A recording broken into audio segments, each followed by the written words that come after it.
అదే RTV app వార్తల్ని క్షణాల్లో చదివే అవకాశం ఉంటుంది. ఒక న్యూస్ పేపర్, ఒక టెలివిజన్ ఛానల్ మీ చేతుల్లో ఎప్పుడూ ఉంటాయి. రోజు ఇక్కడ ఉంగుటూరు మండలం నాచుగుండ గ్రామంలో గో ఆధారిత ప్రకృతి వ్యవసాయం మీద ఒక సెమినార్ ఏర్పాటు చేయటం జరిగింది. దీనిలో ఇది చక్కటి కార్యక్రమం. ముందుగా ఈరోజు చూస్తూ ఉన్నాం, ప్రతి ఒక్కరికి కూడా ఒక ఆరోగ్యవంతమైన జీవితమే అన్నిటికన్నా మనకు ఒక పెద్ద వరం. అటువంటిది ఉదయం లెగిసినప్పటి నుంచి పడుకునే వరకు కూడా మనం వాడే ప్రతి వస్తువులోనూ, లేదా మనం తినే ఫుడ్ కానీ, అలాగే మనం ఉండేటువంటి పరిసరాలు, మనకు ఉన్నటువంటి పొల్యూషన్, ఇదంతా చూస్తే ప్రతిదీ కూడా ఇవాళ అభివృద్ధి జరుగుతూనే ఆ పక్కనే దాంతోపాటు మనకు వస్తున్నటువంటి అన్ని కెమికల్స్, పెస్టిసైడ్స్, ఫెర్టిలైజర్స్ ఇవన్నిటి మూలంగా, దాంతోపాటు మనకు ఉన్నటువంటి ఒత్తిడి మూలంగా మనకు ఆరోగ్యానికి ఎంతో ఇబ్బందికరమైనటువంటి పరిస్థితి.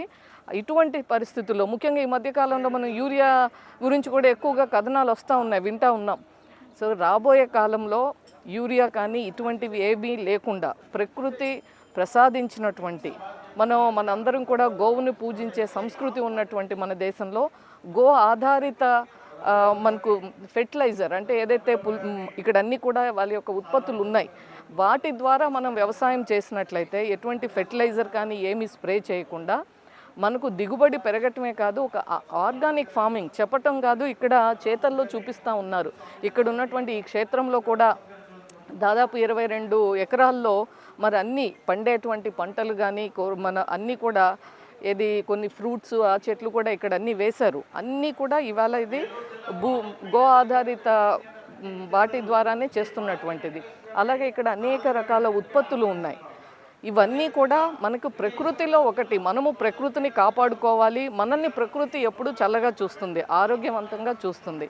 కాబట్టి రాబోయే కాలంలో ఒక వ్యవసాయమే కాదు, ప్రతి ఉత్పత్తి, సబ్బులు ఉన్నాయి, పేస్ట్ ఉంది, పౌడర్ ఉంది, మనకి ఇంట్లో మనందరం వేసుకునేటువంటి సాంబ్రాణి మనకు చాలా స్వచ్ఛమైనది ఇక్కడ దొరుకుతూ ఉంది.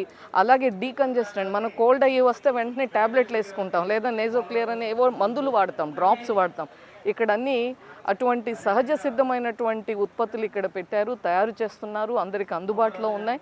కాబట్టి రాబోయే కాలంలో మనందరం కూడా ప్రతి ఒక్కరూ గోవుల్ని పెంచాలి. మనము ప్రతి ఇంట్లో పెట్టడానికి కుదిరినప్పుడు 10 మంది కలిపి, లేదా ఎక్కడో ఒక దగ్గర ఎవరైతే అది చేస్తున్నారో వారి దగ్గరైనా మన వంతు ఒక ఆవును కొని అక్కడ పెట్టి మనం పెంచుకునేటువంటి పరిస్థితి రావాలి. రాబోయే కాలంలో గోవుల్ని పెంచటం అంటే మనము మామూలుగా మనం విష్ణుమూర్తిని ఆరాధించినట్లుగా మనం భావిస్తూ ఉంటాము.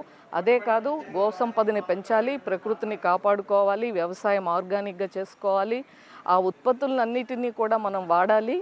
అందరం కూడా రైతుకి వెన్నుదన్నుగా ఉండాలి, మనము సంతోషంగా ఉండాలి. దాని ఆధారంగానే ఇవాళ ఇక్కడ మంచి సెమినార్ ఏర్పాటు చేశారు, దానికి ఇక్కడికి రావటం జరిగింది. నమస్కారం. తెలుగులో ఫాస్టెస్ట్ న్యూస్ యాప్ ఇప్పుడు కొత్త అవతారంలో 5 సెకండ్లోనే పూర్తి వార్తా సమాచారం మీ చేతిలో. సోషల్ మీడియా ట్రెండ్స్ మీ కళ్ళ ముందుకే live TV and voice search ఆప్షన్స్తో ఇప్పుడే డౌన్లోడ్ చేయండి. యాప్ లింక్ డిస్క్రిప్షన్లో ఉంది.